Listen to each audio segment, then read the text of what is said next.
Your father was a Marine Vietnam, 1968 to 1969, Key, San and Da Nang. He came back broken with what they now call PTSD but back then called nothing. He just drank. Your mother left when you were 8, couldn't handle the nightmares, the drinking, the rage. She moved to Arizona and remarried. You stayed with your father in Oakland, California. Your father told stories, not about the war, never that, but about coming home. About how nobody cared. About how his Marine brothers were the only ones who understood, but they scattered across the country and lost touch. He was alone. Your father drank himself to death. Slowly. Cirrhosis from years of whiskey.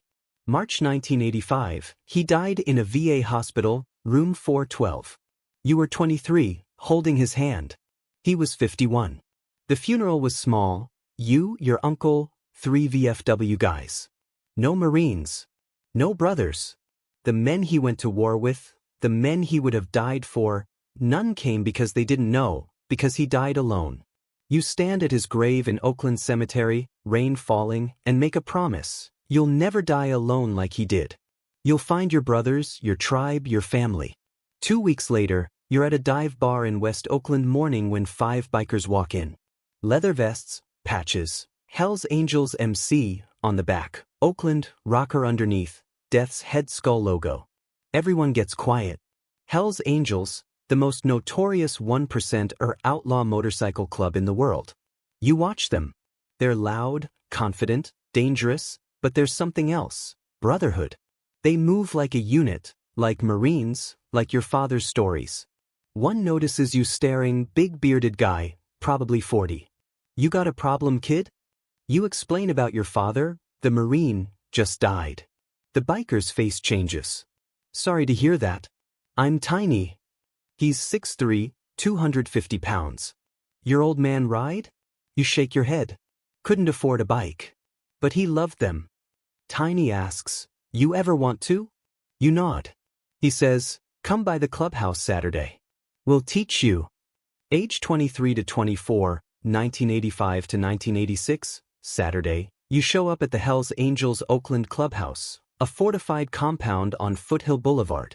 Tiny introduces you around.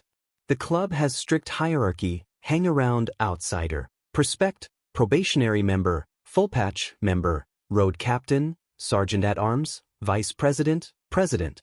Your bottom, a hang around earning trust. You learn to ride on a donated Harley.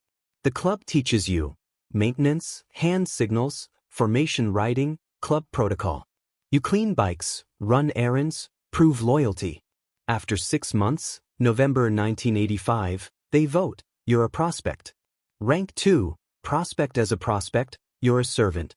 You wear a prospect patch, not the death's head. You do everything.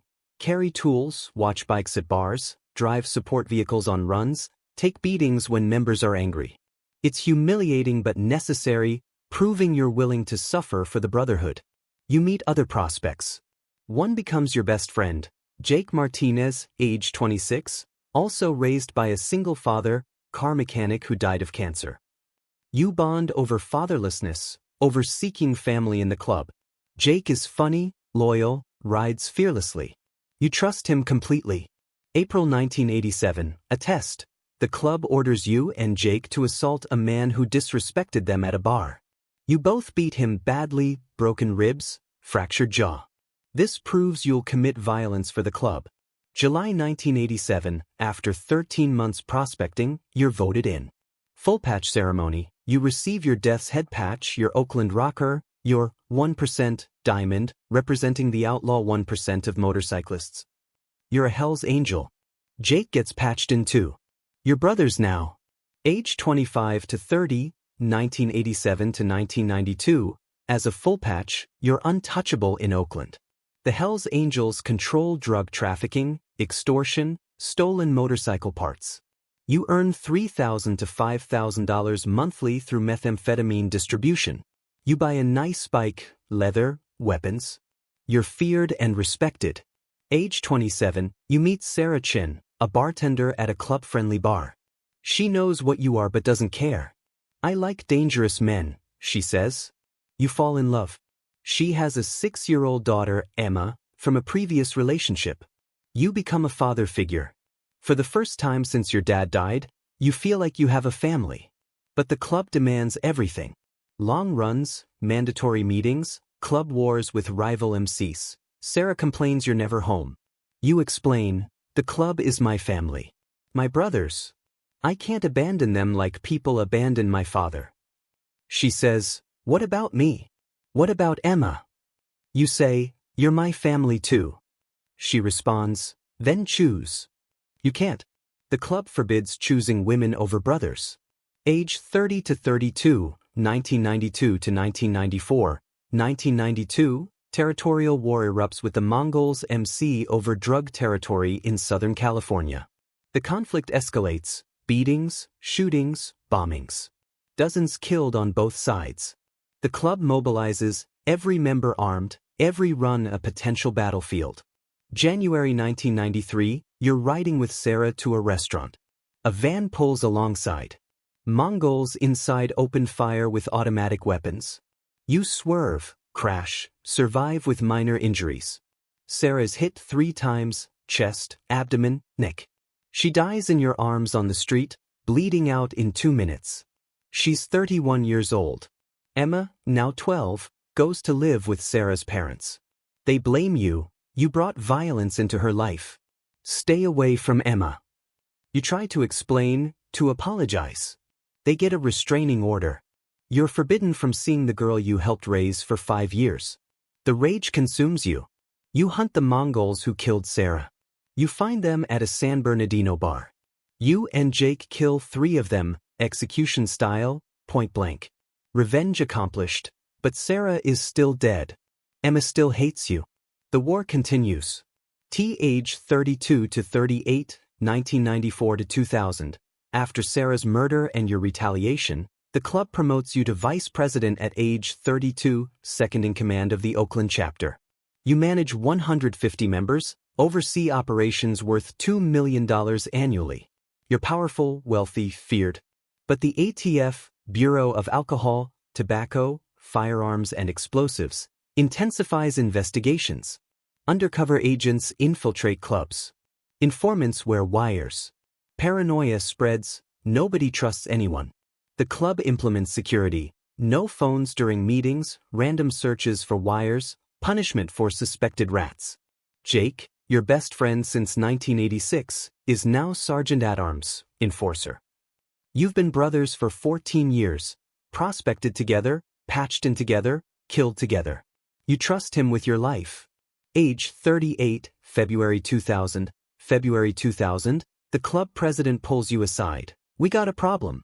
Jake's an informant. ATF flipped him 3 years ago. He's been wearing a wire to meetings, recording conversations, testifying to grand juries.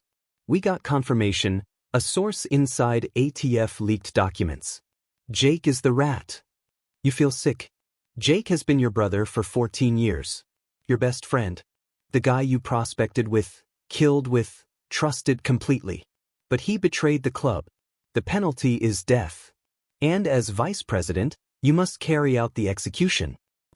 Confront Jake privately. He doesn't deny it. They had me, brother. Caught me with 50 kilos of meth. Life in prison or cooperate.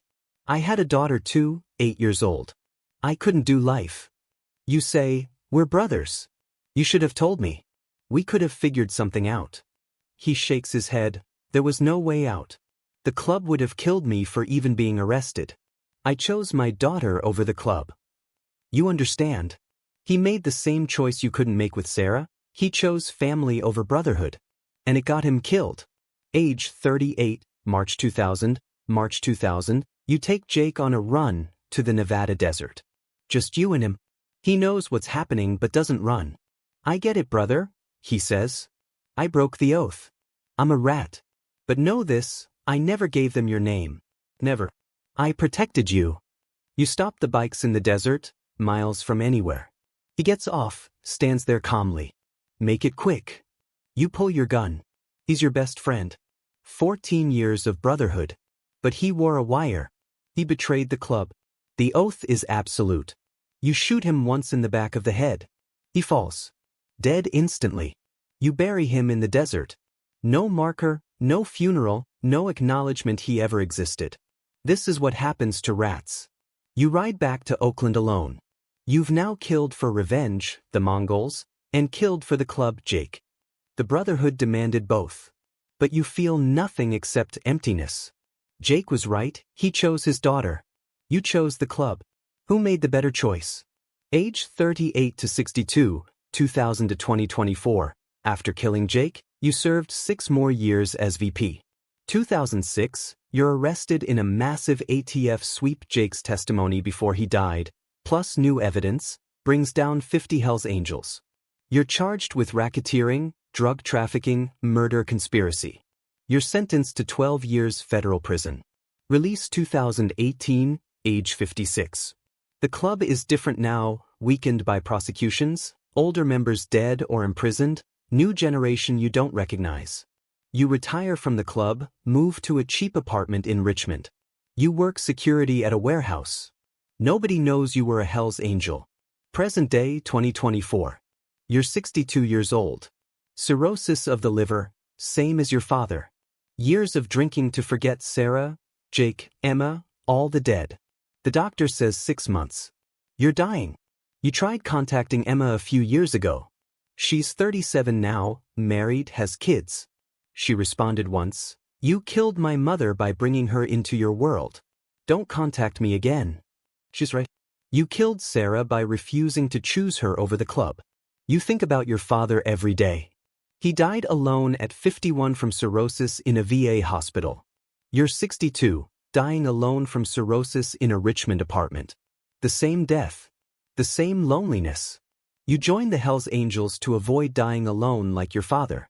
But here you are, no brothers, dead, imprisoned, or strangers, no family, Emma won't speak to you, no club, you're retired, forgotten. The Brotherhood promised family. It delivered violence, prison, and isolation. You killed your best friend for betraying the oath. But the oath didn't save you. You're dying alone anyway. Your father went to war for his country, came home broken, and died alone. You went to war for a motorcycle club, survived, and are dying alone. Same story. Same ending. The circle completes. The promise you made at his grave, "I'll never die alone like you did," was a lie. You're dying exactly like him. The Brotherhood was a myth. You die alone. Just like your father. The end.